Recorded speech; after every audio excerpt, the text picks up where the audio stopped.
अस्सलाम वालेकुम दोस्तों, कैसे हैं आप सब लोग। उम्मीद करता हूँ सब खैरियत से होंगे, ठीक होंगे। अल्लाह पाक आपको अच्छी सी वीडियो से नवाजे, आमीन। अच्छा दोस्तों, आज का जो हमारा टॉपिक है वो ये है कि लवबर्ड की प्राइस गिर गई और लवबर्ड जो है प्रोग्राम उसका मुकम्मल तौर पे बढ़ गया है। तो मैं अपने उन भाइयों से जो इस हॉबी में न्यू आना चाह रहे हैं और जो जिनका इस साल न्यू मतलब कि जो न्यू सेंसर है जिसने बर्ड्स लगाए थे उनके पास ब्रीड आई है, तो वो क्या नाम है, वो कह रहे हैं कि हम बड़े परेशान हैं, हमारा बर्ड जो है सेल नहीं हो रहा उस रेट के ऊपर, या हम अपना रेट सेल करना चाहते हैं तो लोग कहते हैं हमें वहां से इतने का मिल रहा है और हम वो वहां से परचेज, दूसरा जो सेंसर है वहां से परचेज कर लेता है। तो फर्स्ट ऑफ ऑल मैं आपसे डिस्कस करना चाहता हूँ, जो हमारे सोशल मीडिया ग्रुप हैं उसके ऊपर जो है लोगों ने पोस्टें लगाई। एक ने लगाया कि मैंने अपना क्रिमिनो सेल करना चाहता हूँ, उसने कहा कि 20,000 रुपये रेट, ठीक है, ये एक एग्जाम्पल दे रहा हूँ मैं आपको। दूसरे ने कहा कि मुझे तो वहां से 17,000 का मिल रहा है तो मैं वहां से परचेज कर लेता हूँ। दूसरे ने कहा कि 17 का मिल रहा है, मुझसे आप 16 का ले लो या 15 का ले लो। तो ये यहाँ पे आपने फोकस करना है, ये रेट गिरा कौन रहा है। फर्स्ट ऑफ ऑल ये गिरा न्यू सेंसर है जिसको बेचारे को इल्म ही नहीं है कि इस हॉबी में सब्र का नाम भी कुछ चीज़ है, ठीक है ना। अगर सब्र नहीं करेंगे तो आप जो है अपना बर्ड जो है सस्ते में बेच देंगे। बाज़ औक़ात ये होता है कि जो न्यू फेंसर है हमारा वो ये कहता है कि मेरे पास ब्रीड आई है, मैं जल्द से जल्द निकालूं। और जो ब्रीडर होता है उसको पता होता है कि मैंने अपना बर्ड अभी सेल नहीं करना, ये टाइम नहीं है सेल करने का। जिस तरह एक मौसम पे भी डिपेंड कर रहा होता है और जिस तरह बर्ड तेजी से बच्चे आते हैं लोगों के पास और वो क्या नाम है सेल करने की कोशिश करता है न्यू फेंसर, वो कहता है मैं जल्द से जल्द अपना बर्ड बस किसी तरह बेच दूं। वो जल्दबाजी के अंदर जो अपना बर्ड है वो 15,000 का बर्ड जो है वो 10,000 में बेच देता है, वो 25,000 का बर्ड जो है वो 18,000 में बेच देता है और मार्केट जो है वो अनस्टेबिलिटी की तरफ चली जाती है। अच्छा, अभी हुआ यही है, लोगों ने पोस्टें लगाई ग्रुप्स के अंदर और उन्होंने कहा कि हमारा बर्ड जो है इतने का है, और उसमें ब्रोकर्स कुछ हजरात आ गए जो इस हॉबी को खराब करना चाहते हैं, बदनाम करना चाहते हैं। उन्होंने आगे कहा इतने का दे दो। अच्छा, उन्होंने कहा इतने का, उन्होंने कहा ले लो। अब ले लो का चक्कर है, वो जो दूसरा सेंसर देखेगा वो कहेगा जी ये तो रेट ही मतलब कि इसका इंस्टेबिलिटी की तरफ चला गया है, डिक्लाइन की तरफ ही जा रहा है, डेली डेली इसका जो रेट है वो कम की तरफ जा रहा है। ऐसा कुछ भी नहीं है। मैं आपसे कुछ एग्जांपल शेयर करता हूं, आपने उसको फोकस करना है, उसके बाद इंशाल्लाह आपको सारी गेम ये समझ आ जाएगी। फर्स्ट ऑफ ऑल जो न्यू फेंसर है हमारा वो थोड़ा सब्र से काम ले, अपना बर्ड होल्ड कर ले। मुझे आप ये बताएं जो न्यू फेंसर है उसमें बर्ड प्रोड्यूस कितना हुआ है, पहले ये बताएं। कितना क्रीमनो आपने प्रोड्यूस करवा लिया है, कितना अल्बाइनो आपने प्रोड्यूस करवा लिया है। आप जितना भी कर लें इसकी डिमांड बहुत ज़्यादा है, ठीक है ना। वो जो है हमारा जो है ब्रोकर हजरात हैं वो उससे फ़ायदा हासिल करते हैं और वो उससे फ़ायदा हासिल करके जो न्यू फेंसर को जो है वो उससे बर्ड ले लेते हैं। यही न्यू फेंसर जो हमारा बाद में यही फेंसर जो अब 18-20 हज़ार का क्रीमिनो सेल कर रहा है, यही आगे जाके दोबारा 25 से 30 हज़ार पे लेने पे मजबूर हो जाएगा जब उसको जैसे ही सीजन स्टार्ट होने वाला होगा।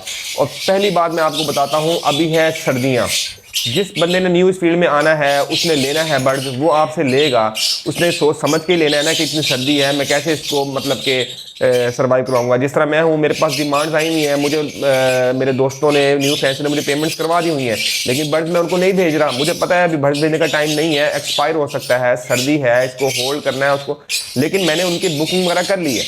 कहने का मकसद ये है कि आपने बर्ड्स अभी जो न्यू फैंसर है वो इस चीज़ को सोचता होता है और मतलब कि जिसको वहाँ से गाइडलाइन कहीं से भी मिल जाती है। सर्दी में बर्ड्स को रखना आसान नहीं होता, ठीक है ना, सर्दी में सर्वाइव करना, क्योंकि न्यू फैंसर उसको इतना इलम ही नहीं होता, वो मतलब कि फिर एक्सपायर करवाता है, वो डिसार्ड होता है। फर्स्ट ऑफ ऑल इस जगह पर जाके रेट कम होते हैं, लोग मार्केट में कोई ले नहीं रहा होता बर्ड। सेकंड बात ये है, जिस तरह ही आपकी ये छोटी ईद गुजरेगी इंशाल्लाह आप रेट देखेंगे आप कहाँ पे चला जाता है इसका, क्योंकि तब जो है फैंसर भी न्यू आ जाएगा और उसको डिमांड भी होगी, मौसम भी ठीक हो जाएगा। उसके दरमियान एक और वक्फा आता है जिसमें आप कहते हैं गर्मियाँ आ जाती हैं, क्योंकि गर्मियों के अंदर जो रेड आई बर्ड्स है वो जरा वीक होता है, उसको सर्वाइव कराना जरा मुश्किल हो जाता है। आखिरकार बच बचा के जो है जिस तरह ब्रीडिंग सीजन आने वाला होता है, बड़ी ईद गुजरती है, उसके बाद आप इन्हीं अल्बाइनस का रेट जो आप कह रहे हैं आज 8,000 का मिल रहा है या 10,000 का मिल रहा है, वो आपको 15-16,000 20,000 से कम नहीं मिलता। यही क्रीमिनो आपको 35 से 40,000 पे चला जाता है। वो क्यों जाता है? यही वजह है कि जिस बंदे ने, जिस हमारे ब्रीडर हजरात ने पेड़ रोके होते हैं वो अच्छा करते हैं, मैं ये नहीं कहता वो नुकसान करते हैं, वो अच्छा करते हैं, उनको पता है होल्डिंग पावर का फायदा कितना है। हमारे न्यू फैंसर को इस चीज का पता ही नहीं है कि होल्डिंग पावर का फायदा कितना है।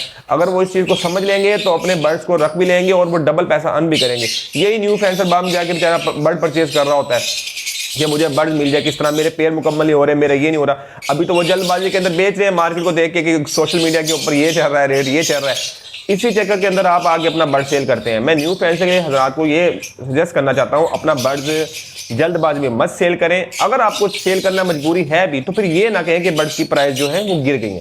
बर्ड्स की प्राइस नहीं गिरी और ना ही गिरने वाली है, ठीक है ना। लव बर्ड्स की इंडस्ट्री जो है बहुत बड़ी है और ये बहुत बड़ी मतलब कि बड़े बड़े बंदे इसमें आ गए हैं जो इसको चला रहे हैं, बड़े बड़े ग्रुप्स हैं, जैसे आप पता है आपको नबी शेख साहब हैं, ढिल्लू साहब हैं, ठीक है ना, यासिर साहब हैं, मतलब कि इतने जो है लव बर्ड्स को प्रमोट करने वाले। आज से पहले मुझे ये बताएं कौन जितनी भी जो चीज़ें आई हैं ग्रुप्स बने हैं, कितना का प्रमोट हुआ है, मतलब कि ये चीज़ें प्रमोट हो रही थी। लव बर्ड अल्हम्दुलिल्लाह प्रमोट हो रहा है, एक्सपोर्ट हो रहा है, और इसका जो है आगे भी फर्दर चलता ही जाना है, इसने नीचे नहीं आना, डिक्लाइन की तरफ नहीं आना।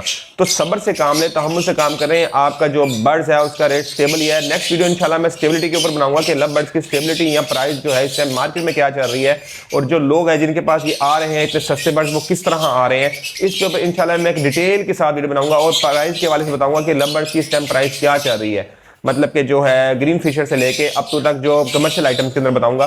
बाकी मोटेशन में नहीं बताऊंगा क्योंकि नया फैंसर है, वो नया फैंसर जो है वो मोटेशन की तरफ जाता भी नहीं है, उसको जाना भी नहीं चाहिए जल्दी। पहला साल जो है वो अच्छे से ब्रीड ले, उससे अर्न करे। मैं न्यू फैंसर को ये सजेस्ट करता हूँ कि आप पहले कमर्शियल में आके ब्रीड करवाएं, सीखें, उसके बाद जो मर्जी लगाएं। आपको लगाना चाहिए, मोटेशन में जाना चाहिए, जरूर जाना चाहिए, लेकिन पहले आप जो है सीखे तो सही ना। आपने सीखा नहीं होता, आप एकदम मोटेशन में चले जाते हैं, फिर नुकसान करवा लेते हैं, फिर कहते हैं कि हमारा नुकसान हो गया है। तो सबसे पहले आपने कमर्शियल में आना है, कमर्शियल से आपने सीखना है, अर्न करना है, उसके बाद आप जो मर्जी मेरे भाई लगाते रहें, मेरी बहनें भी हैं, मेरे भाई भी हैं, जो उनका दिल करता है वो लगाएं। तो आपने इस चीज़ को फोकस करना है, थोड़ा सब्र करें, 2 माह वेट करें, उसके बाद आप इंशाल्लाह रिजल्ट देखेंगे कि लव बर्ड्स की प्राइस कहाँ से कहाँ चली जाती है।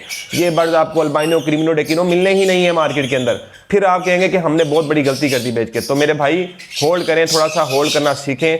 अगर बेच रहे हैं, मजबूरी में बेच रहे हैं, किसी का सर्कल नहीं चल रहा होता, मैं समझ सकता हूँ चीज़ को, तो फिर आपने ये नहीं कहना कि लव बर्ड की प्राइस गिर गई है। तो दुआ में याद रखिएगा अपने भाई को। अल्लाह हाफिज।